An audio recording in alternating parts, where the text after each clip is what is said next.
zuppavo i vesti, i carni, ero assai più forte di lei. La piccinina non ci riusciva a devenire se provavo a mozzicarmi, a chiedere aiuto, a chittare voci. Ma Chito ci resse il pugno nella bocca e nel petto, proprio qua, dove c'è il giuro petto, e la piccinina si sentiva. Ed è il mio pensiero, oh, sei regina, tu di mia vita sei lo splendore. La Menurara è un personaggio che si colloca in un momento preciso della storia della Sicilia. Siamo a metà degli anni 60, siamo nel momento in cui la Sicilia sta cambiando faccia, insieme alla Sicilia a tutto il resto d'Italia.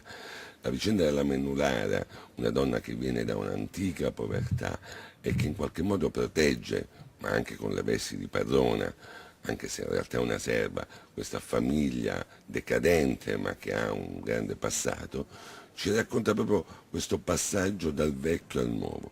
La Menurara è il simbolo di questa Sicilia che ha cambiato faccia repentinamente, che forse non è stata capace di adeguarsi a questo cambiamento. La difficoltà della trasposizione era quello di dare tutto questo corpo di pensieri e di emozioni a un personaggio che nel libro è un personaggio in teoria ignorante, in teoria senza capacità di affrontarlo. In realtà ne viene fuori un personaggio fortissimo, forse uno dei maggiori e più forti personaggi femminili della storia del romanzo siciliano. Ho sempre temuto che i lunghi anni in cui l'avevo trascurata avessero rovinato il nostro rapporto. Siamo diversi. I padroni vedono la vita in un certo modo e le criate in un altro. Sto morendo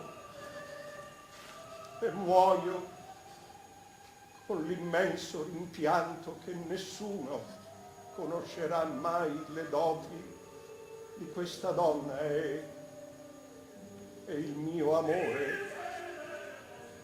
E tu?